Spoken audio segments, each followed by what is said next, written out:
menores.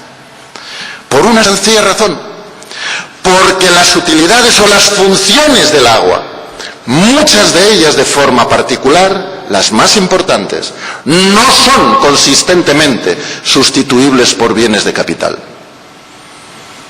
Y en ese sentido, el mercado no es la herramienta adecuada porque no es la herramienta apropiada para cosas de las que el mercado no tiene sensibilidad.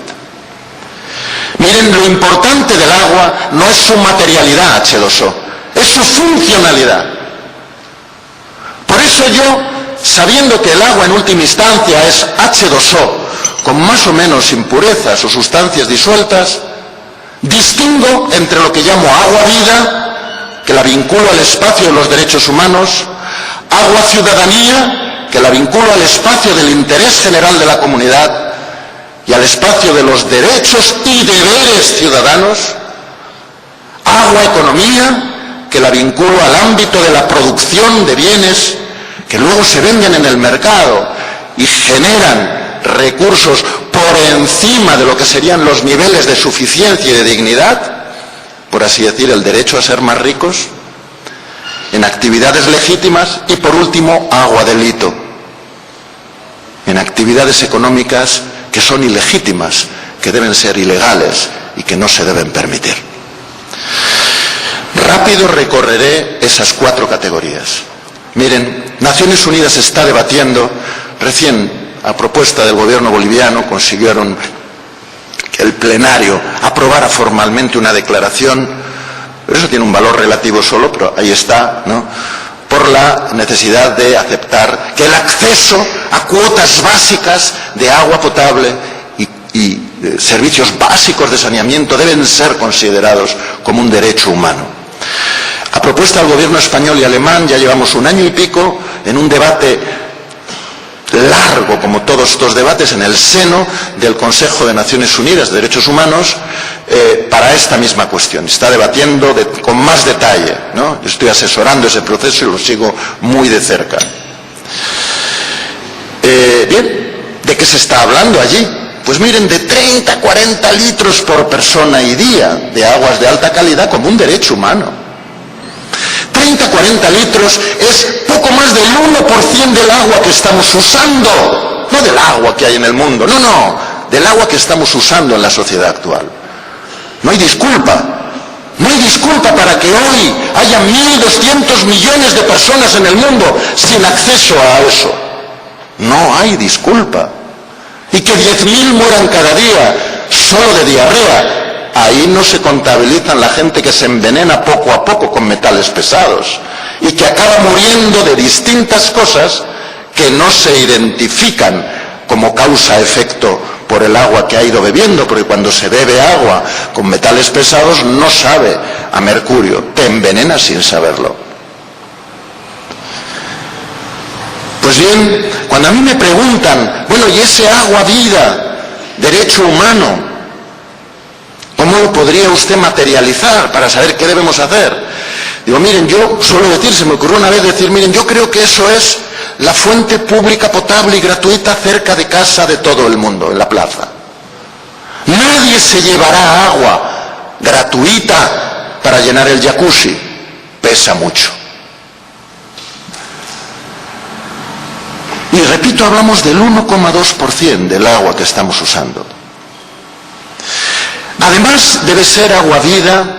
Bueno, y un comentario. Obviamente, si es un derecho humano, los derechos humanos, como el cariño verdadero de la copla, ni se compran ni se venden, se garantizan con máxima prioridad. Y con eficacia, no con eficiencia, que es la palabra que más nos gusta a los economistas. También debe ser agua vida, desde mi punto de vista, el agua y el uso de los ecosistemas de los que dependen la provisión básica de alimentación de las comunidades más vulnerables, más pobres. Obviamente es el derecho a la alimentación, a la agricultura y a la pesca, necesaria para vivir con dignidad. Y creo que también debe ser agua vida, el agua que necesitan los ríos, los humedales, los ecosistemas, para ser ecosistemas sanos, que alberguen la vida, que Dios o quien sea puso aquí en este planeta. Porque fijaros una cosa, eso se llama exigencia, los caudales es todo esto, pero si no respetamos eso en prioridad, nos encontramos con lo que hoy tenemos. La razón por la que hay 1.100, 1.200 millones de personas sin acceso al agua potable no es propiamente la escasez de recursos, no es verdad. Vivimos en el planeta azul, carajo, este es el planeta agua. Es verdad que hay zonas más secas y más húmedas, pero todas las comunidades se asentaron al lado de un río, al lado de una fuente o en un lugar donde las aguas subterráneas son accesibles y en suficiente abundancia, si no, la comunidad seguía andando. ¿Cómo es posible que en pleno siglo XXI 1.100 millones o 1.200 no tengan acceso al agua potable? El problema no es de cantidad. En este nivel básico, el problema es de calidad. Hemos matado la salud de los ecosistemas acuáticos. Primero han muerto las ranas y los peces, ya las ranas, yo digo en España, ni me acuerdo de cómo cantaban. Y detrás han empezado a enfermar y a morir personas. Pero siempre las personas de las comunidades más pobres y en esas comunidades los más vulnerables, los niños y niñas. Ese es el diagnóstico. Luego, si no tomamos atención a esta cuestión, al agua vida para la sostenibilidad de los ecosistemas, nos estaremos abocando también indirectamente a la dificultad de proveernos de agua potable los seres humanos, sobre todo los más débiles, los con menos medios, que son los que están más vinculados a la naturaleza, los que necesitan pescar no para vender, sino para comer, los que toman el agua de la fuente no para venderla ni llevarla, sino para beberla, etcétera, etcétera. Escalamos y digo agua ciudadanía. En mi casa yo no gasto 20, ni 30, ni 40 litros, ni ustedes tampoco. Gastamos 100, 120 litros persona y día. ¿Eso qué es?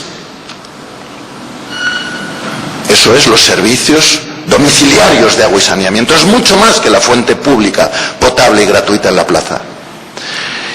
¿Y cómo lo consideramos? Hombre, yo pienso que a estas alturas consideramos que todo el mundo debe tener eso en casa. Yo creo que esta ciudad no se sentiría digna y orgullosa si supiéramos que los barrios pobres de la ciudad no tienen todavía agua y saneamiento en casa, ¿o no? Luego, por tanto, estamos en la idea de que esos servicios deberían ser también de acceso universal. ¿Les llamamos entonces derecho humano? ¿Derecho humano al lavavajillas, a la ducha diaria? No, yo creo que no. A lo mejor con el tiempo. Yo creo que hoy por hoy no. Pero reivindico que se consideren derecho ciudadano, de todos y todas, desde una visión de ciudadanía global. ¿Y qué diferencia hay entre derechos ciudadanos y derechos humanos? Pues yo creo que la clave está, entre otras quizá, no lo sé, en que los derechos humanos no tienen deberes vinculados. Su derecho a su dignidad no está vinculado a que usted cumpla algún deber para con nosotros, más allá de que usted esté vivo y quiera seguir estándolo. Sin embargo, los derechos de ciudadanía sí tienen deberes de ciudadanía. Lo que pasa es que eso no nos los tienen que imponer, los tenemos que debatir, los tenemos que acordar. Por eso yo digo que cuando hablamos de organizar la ciudadanía, tiene que ser a través de procesos políticos de participación ciudadana. Eso no se puede privatizar. Yo por eso digo, por ejemplo, miren, si me ven un día que tengo un jardincito, dejo la manguera, se va por debajo de la puerta y pasa por allí, miren, perico, como dicen en Zaragoza, tío, pero ¿qué pasa? El agua. Ahí no vale decir, ¿qué pasa, colega? Soy ciudadano, pago mis impuestos. Ya no has entendido nada de tus derechos ciudadanos. Mira, te vamos a poner un contador.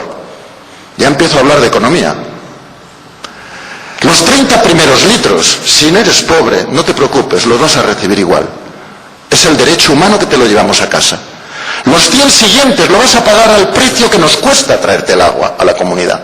No es mucho, pero lo vas a poder pagar. Los 100 siguientes, amigo, eso ya es un lujo. Eso lo vas a pagar al doble de precio.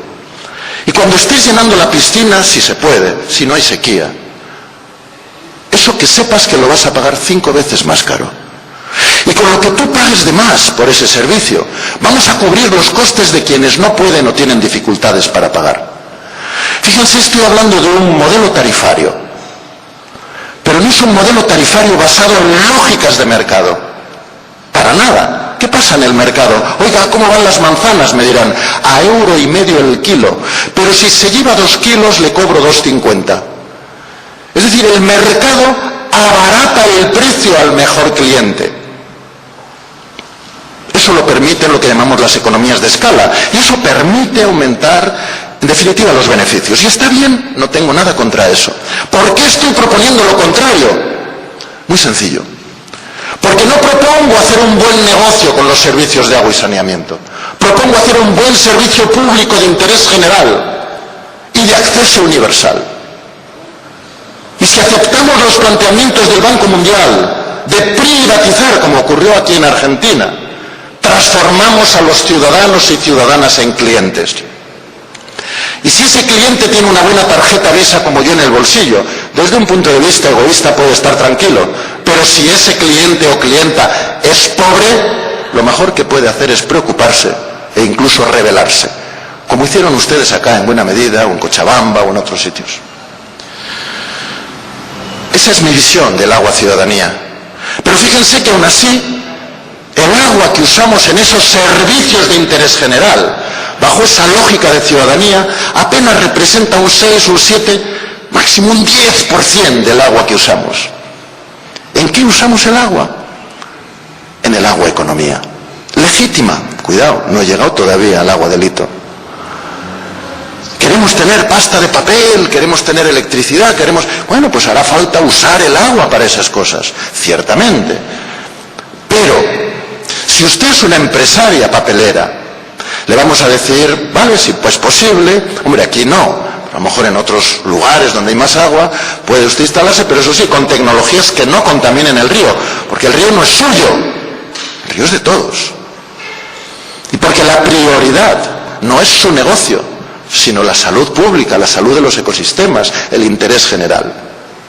Yo creo que ahí va a estar la gran diferencia, en que puede ser legítimo, pero el derecho a ser más ricos de los que ya son ricos a menudo, cuando no muy, muy ricos, puede ser legítimo, pero ni es un derecho humano, ni es un derecho ciudadano, ni en nombre de ese derecho se pueden condicionar o poner en riesgo derechos humanos, derechos ciudadanos o la sostenibilidad de los ecosistemas. ¿Y cómo pagaremos ese agua? Pues ahí no encuentro ninguna razón para que haya ningún tipo de subvención cruzada, como he propuesto en las tarifas urbanas, ni que pague el rey, como digo yo en España, es decir, que subvencionemos entre todos el derecho a ser más rico de los que están pidiendo agua para hacer un negocio. ¿O subvencionan ustedes tal vez, qué sé yo, el gasóleo de los taxistas? ¿O subvencionan ustedes el algodón con el que se hacen las chaquetas? No. Entonces, ¿por qué vamos a subvencionar el agua economía? Ahí habrá que pagar lo que las cosas cuestan, desde la función pública, desde la gestión pública. Y por último, permítanme el agua de litro.